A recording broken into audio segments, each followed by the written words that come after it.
अब सवाल यह है कि इतने बड़े सारे लोग जो हम जिनकी फोटोग्राफ हमारे चारों तरफ लगी है, इनमें कॉमन क्या है? तो मैं आपको एक कहानी सुनाता हूं मुगल पीरियड की।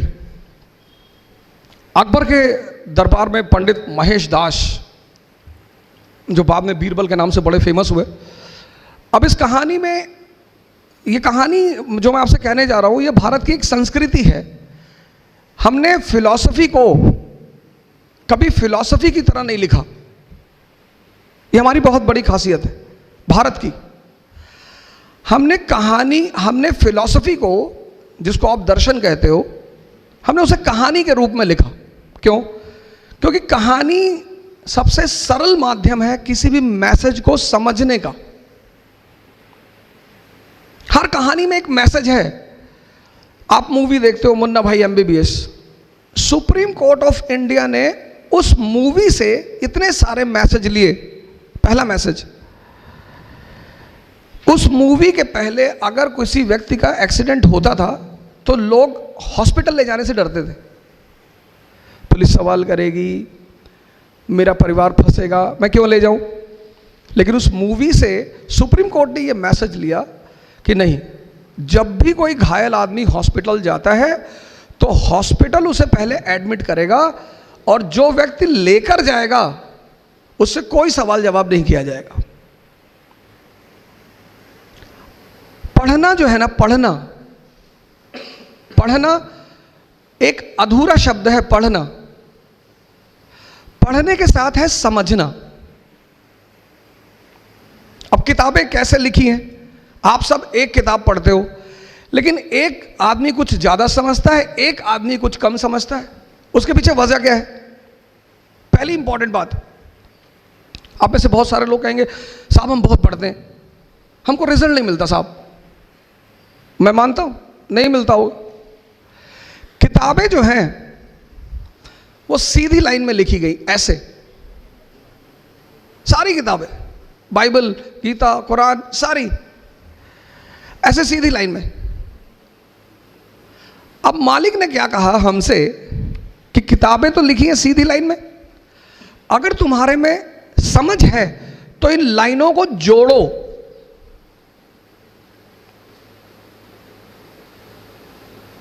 मेरी बात पे फिर से गौर करिए। आप किताब पढ़ते हैं, आप में से बहुत सारे लोग उन लाइनों को जोड़ते नहीं, पढ़ते चले जाते, पेन ले लिया, अंडरलाइन कर रहे हैं। नहीं, जैसे मूवी मैसेज दे रही है ऐसे वो किताबें भी मैसेज दे रही हैं।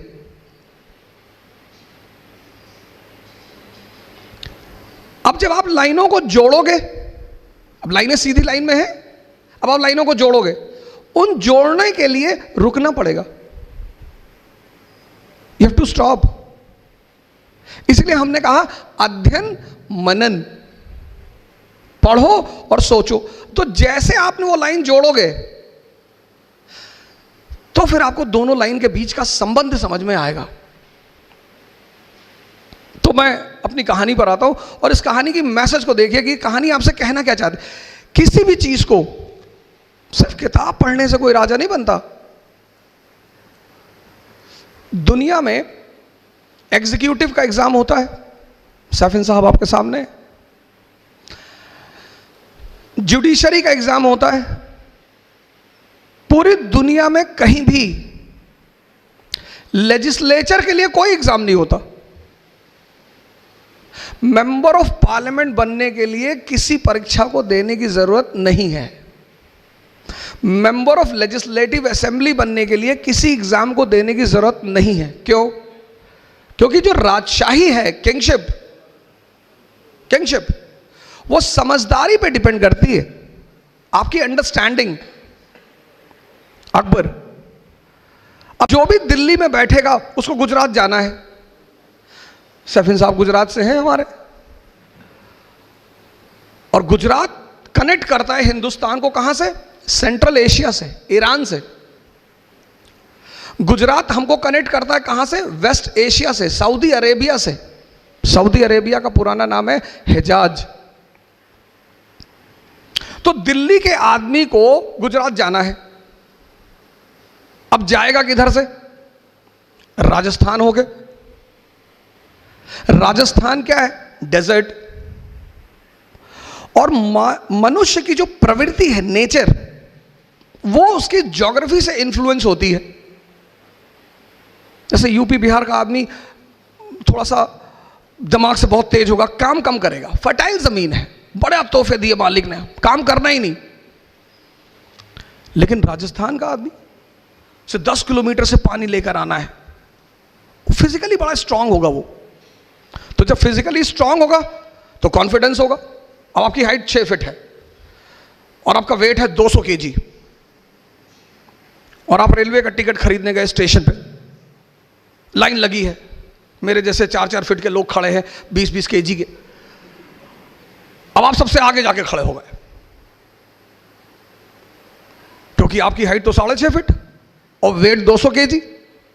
आप आगे जाके खड़े हो गए। अब हम लोग पीछे खड़े हो गए, सर झुका के बुदबुदा रहे हैं कि भाई साहब दुनिया में कोई कानून नहीं, बदतमीजी देखिए आगे जाके। अब हम कुछ बोल नहीं पा रहे हैं आपको, क्योंकि हमें पता है कि अगर एक ने बोला और मारा इसने और पीछे से कोई नहीं बोला तो हम तो गए।